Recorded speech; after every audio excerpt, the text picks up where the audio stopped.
কয়েক হাজার বছর আগের ঘটনা। উজাইর আলাইহি ওয়াসাল্লাম আল্লাহকে বলেছিলেন, হে আমার রব, কিভাবে মৃতকে জীবিত করেন? তখন আল্লাহ তাআলা উজাইর আলাইহি ওয়াসাল্লামকে মৃত করে দিলেন। এই ঘটনাটি পবিত্র কুরআনে আল্লাহ তাআলা উল্লেখ করে বলেন, উজাইর আলাইহি ওয়াসাল্লাম এক জনপদ দিয়ে যাচ্ছিল, যার বাড়িঘরগুলো ভেঙে ছাদের উপর পড়েছিল। উজাইর আলাইহিস সালাম বললেন, হে আল্লাহ, কেমন করে আল্লাহ মরণের পর একে জীবিত করবেন?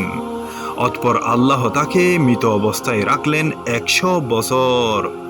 তারপর তাকে উঠালেন এবং আল্লাহ তাআলা বললেন, তুমি কতকাল এভাবেই ছিলে?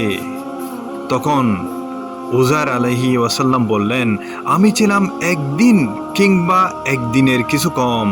আল্লাহ বললেন, তা নয়, বরং তুমি তো 100 বছর এভাবেই মৃতই ছিলে।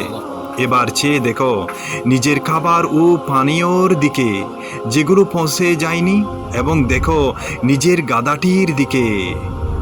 আর আমি তোমাকে মানুষের জন্য দৃষ্টান্ত বানাতে চেয়েছিলাম।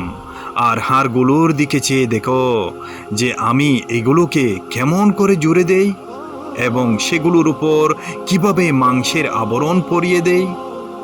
অতঃপর যখন তার উপর এই অবস্থা প্রকাশিত হলো, তখন উজাইর বললেন, আমি জানি নিঃসন্দেহে আল্লাহ সর্ব বিষয়ে ক্ষমতাশীল।